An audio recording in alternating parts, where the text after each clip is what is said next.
We're going to continue with Alan, but during our brain break, we were talking a little bit about his family, and he is somebody who is attracted my attention because he really has a heart that is going out and doing some things that younger professionals, teachers, people who are involved in so many activities don't take the time to do it. And Alan's somebody who is actually dedicated to take the time with his family and do things, and has what I consider to be a very interesting background. And Alan, give our students some idea of some of the other roots that you've got. Well, it's a good question. I couldn't name all of the different backgrounds of my family. My dad's Mexican, and in that Mexican is some Scottish, some Hopi Indian, a little bit of well, there's a big mix. There's a drop or two of a lot of different mixes. Okay. On my mom's side too, German, Polish, English, French.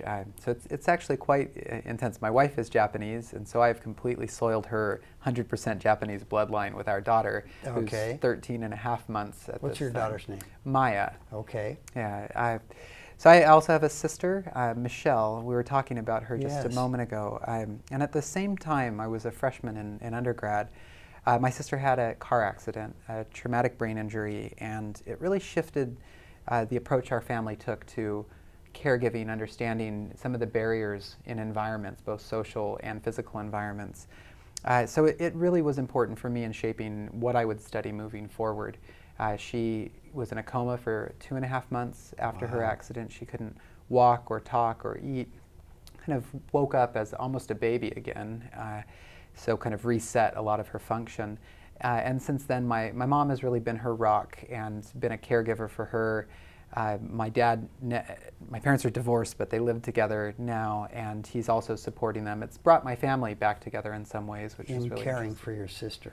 In caring for my sister. Well, now, when that accident happened, you really hadn't made a decision to get into the field of aging. No. But I see how that experience can shape anyone who has a challenge, whether it's a challenge related to aging or an accident or something that is uncontrollable in its happening, but then you adapt to it, but not alone. You adapt to it with a strategy, with a team. So what happened then? Well, I think the first steps after my sister getting out of the hospital was finding a rehabilitative center for her, and pretty quickly realizing that she was unhappy and that it didn't work for her. So it was at that point that my family said, how can we create a home environment for her that's both supportive, but also makes her or keeps her happy? Of course. Now, when you went to the care center for the rehab, I'm assuming it was a traditional care center that used the tried and true, now I might call them old-fashioned, but when you said that it just wasn't working, any particulars that... I think it was really difficult for my sister to be around other people with brain injuries and to understand that the rehabilitation was both necessary and that she was culpable for what had happened. There was nobody else in the car with her. There was no other car in the accident. Late night, and she ran into a fence, essentially. So in a lot of ways, she was dealing with a lot of guilt and couldn't interact at that point with other folks in the So rehabilitation. she wasn't making progress. She was making physical progress. She was making progress back from being in a coma and from her accident. But in order for her to get to that place where she could find happiness and really in a lot of ways be better integrated, she needed to be back in a home setting and to be. So your family then brought her back home. And what was the strategy? Well, the strategy at the time was to provide as much support as possible, and my dad was not living with them at the time. But over the years, it's been interesting. My parents have purchased a second condo. So my mom and my sister are in condos that essentially look across the yard at one another.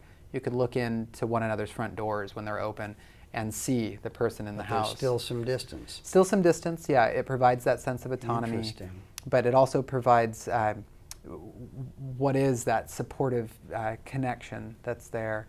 And so she receives a Section 8 or a housing voucher essentially and pays my parents' rent but they subsidize the remainder of the mortgage to make that work. And how's she doing?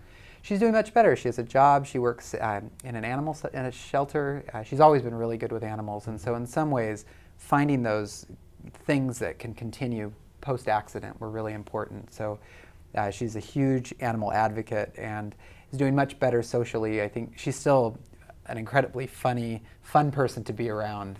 But having that purpose with giving back to an animal or groups of animals, and having that purpose, a reason to get up in the morning, is now thought to be something that's critical to the best care outcomes, almost to the flourishing and thriving stage of the well-being continuum.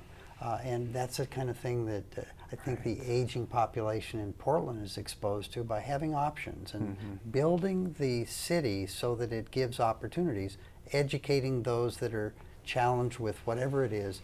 Here are the resources out there. Any other family things before we move into the city of Portland that you'd been thinking of? Well, I think the interesting thing, just to continue with your point, is that my family's thinking about moving up here. My dad retired 2 months ago.